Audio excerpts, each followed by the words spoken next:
Vida e Saúde já está de volta. Você que está interessado em perder a barriguinha vai ter que ficar atento a esse bloco do Vida e Saúde, porque é agora que a gente vai discutir esse assunto. Na verdade, quem traz esse assunto é o Márcio, de 34 anos, que, dentre algumas coisinhas que a gente vai conhecer agora, diz que não quer abrir mão de alguns itens da dieta, mas quer perder barriga. Vamos conhecer um pouquinho mais do Márcio.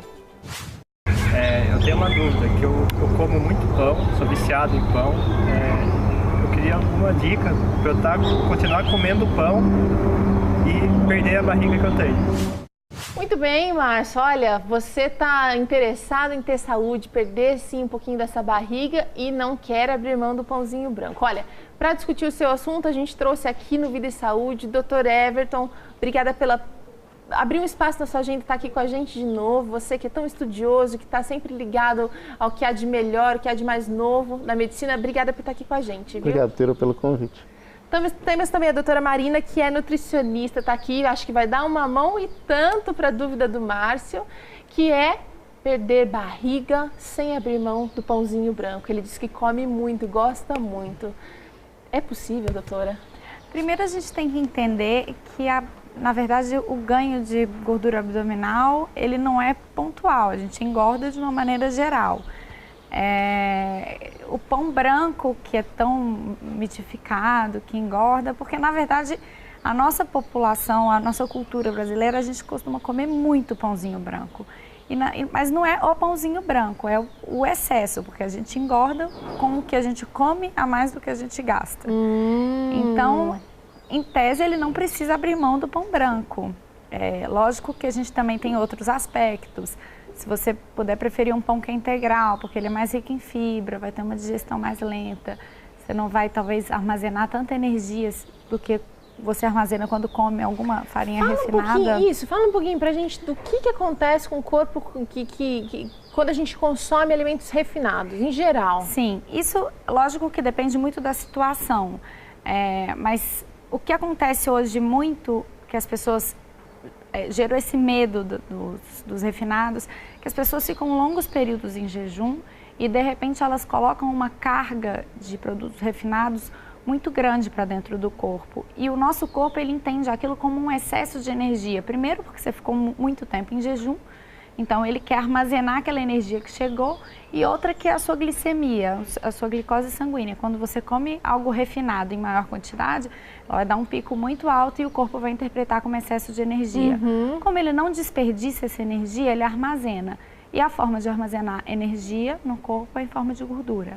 Doutor, por que a energia é armazenada mais aqui? Ela acabou de falar aqui, a doutora Marina acabou de falar, a gente engorda de uma maneira geral, mas a gente percebe, principalmente as mulheres também, acho que não é só uma dúvida sua, Márcia, a gente armazena muito nessa região. Inclusive, a gente é feita uma medição, né, da gordura, da circunferência abdominal, né? Olha, eu só posso dizer que também é uma luta.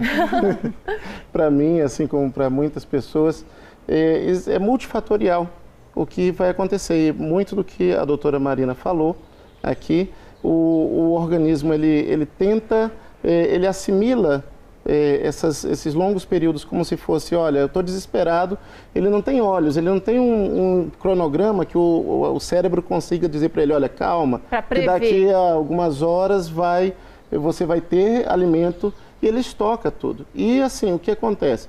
Quando você tem uma sobrecarga de produtos refinados aí, talvez você entre aí um ponto, é um tipo de energia de fácil assimilação. Então, a insulina, o pâncreas, ele libera mais substâncias, tanto o pâncreas endócrino como o pâncreas exócrino.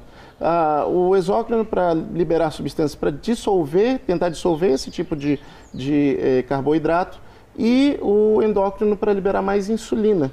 E quando libera insulina, essa insulina ela vai num pico muito alto. E quando ela vai num pico muito alto, ele acaba superacumulando isso, e talvez o maior problema para a parte médica é a questão da formação da gordura visceral. Essa gordura visceral está muito associada com problemas cardiovasculares, com infarto, com derrames. Então, assim, existe o corpo como um todo acumula, mas o que se notou, pelo menos da parte médica, é que quanto mais gordura visceral e gordura abdominal, maior a incidência de infarto, angina, problemas... Por isso, alerta e a monitoração da gordura existente nessa região. Não é o único índice. Okay. Logicamente, até a doutora Marina pode até falar mais, mas assim, existem outros índices que eles vêm de dobras cutâneas, mas assim, no contexto geral de saúde pública, se olha muito a circunferência abdominal, por causa que ela é um representativo da gordura abdominal. Tá. A gente está falando, então, vamos falar, eu me lembro há um tempo atrás, alguns anos atrás, eu me lembro da propaganda do óleo de coco, por exemplo, e de alguns outros produtos que entram na moda, que saem, né, que combatia a famosa gordura visceral. Existem alimentos que realmente ajudam a combater essa gordura abdominal ou visceral, doutora? Na verdade, existem alimentos que ajudam a melhorar o perfil do colesterol. A gordura visceral, o doutor sabe falar isso melhor do que eu, talvez, ela tem o grande problema dela que ela geralmente está associada à elevação do mau colesterol. E esses produtos de origem vegetal, principalmente, alguns deles, o azeite, o próprio azeite, o óleo de coco, no caso, eles têm eles ajudam a melhorar o perfil do colesterol, principalmente do colesterol bom, que é o HDL. Mas isso não quer dizer que você vai perder a gordura abdominal. Perder a gordura abdominal é emagrecendo.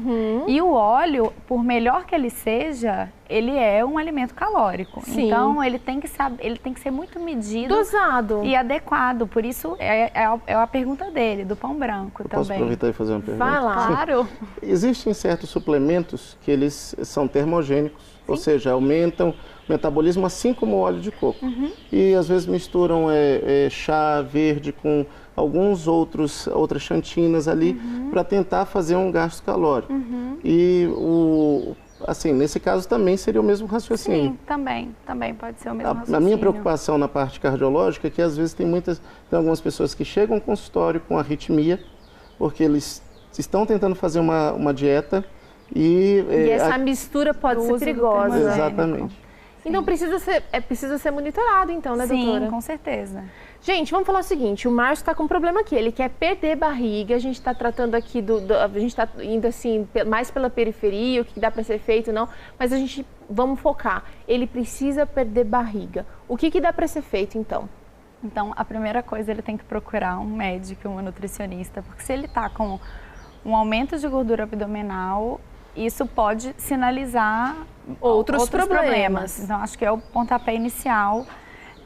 O médico para, lógico, cuidar dessa parte, principalmente, e o nutricionista para conseguir colocar o pãozinho branco na dieta dele, que ele não abre mão, e diminuir a ingestão calórica dele. Certo. Né? A prática de atividade física para redução de gordura abdominal, principalmente, é muito efetiva. Então, eu sugiro que ele também procure um profissional. Comece a pensar nisso também, Márcia. Exatamente, mas não fazer longos jejuns, tentar comer, fazer intervalos menores, lógico que pequenos lanches entre as grandes refeições é muito importante.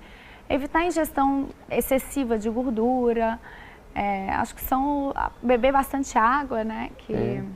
A única coisa... Você citou uma coisa interessante, doutor, que pode atrapalhar a perda de peso e que, inclusive, é um problema que você enfrenta. Isso. Tanto eu como muitos colegas também, eu já tentei fazer um mapeamento. Olha, onde eu preciso melhorar também. Lógico, precisa muita coisa, melhora exercício físico, mas descanso. Muitos plantões, isso daí às vezes desregula a parte hormonal, a parte como o organismo até assimila a queima de gorduras. E eu já notei que já reduzi pela metade, eu acho que é a carga de trabalho do que seria, e dá para notar que o organismo ele vai respondendo de maneira adequada. Então não adianta às vezes a pessoa comer assim, eu vou comer a quantidade de calorias certas, mas comer 10, 11 da noite, porque isso daí vai atrapalhar o organismo. E normalmente quem trabalha à noite, trabalhos noturnos, eles são realmente, acaba desregulando o ciclo circadiano mesmo, né? A pessoa fica com uma irregularidade que vai gerar algum desgaste. Com certeza.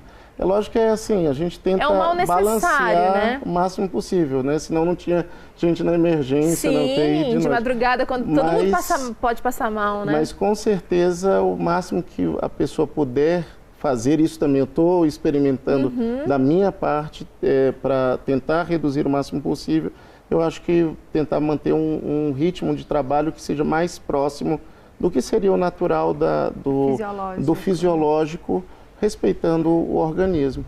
Agora, só um detalhezinho que eu acho que eu diria, assim, não do fato do pão branco. Às vezes eu tenho um paciente que ele chega no consultório e ele diz assim, doutor, eu quero ficar bem do meu colesterol, mas eu não quero parar de fumar.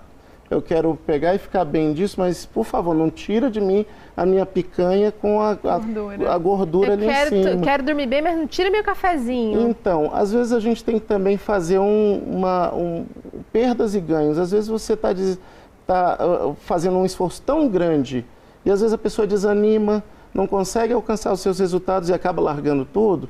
E às vezes você mudar algum tipo talvez não seja o pão branco, talvez seja alguma coisa ali, é o que falta para a pessoa ter um equilíbrio corporal pleno. Exatamente. E que às vezes ela está se atrapalhando indiretamente. Outra coisa que eu percebo também muito é o seguinte, às vezes, Márcio e outros tantos que às vezes o pão branco não é o seu caso, mas como o do Márcio, mas às vezes você experimentou um pão integral que realmente foi uma única receita que você provou e não foi bem, mas existe um universo de possibilidades. Então, às vezes, a gente se prende muito num ponto e acaba esquecendo que a gente pode tentar de novo, que a gente pode experimentar, que a gente pode tentar fazer diferente, né? Com certeza. Queria só falar um pouquinho sobre os riscos. Você tocou um pouquinho nesse ponto. Que riscos a gordura abdominal pode trazer? Vamos falar de coisas pontuais, indicadores de doenças ou riscos mesmo para a saúde, doutor? Então, assim, existem uns riscos diretos do ganho de peso ali, que seria o quê? Um estresse maior em cima do joelho, um estresse maior em cima das juntas, com maiores problemas ortopédicos. Agora, o que acontece?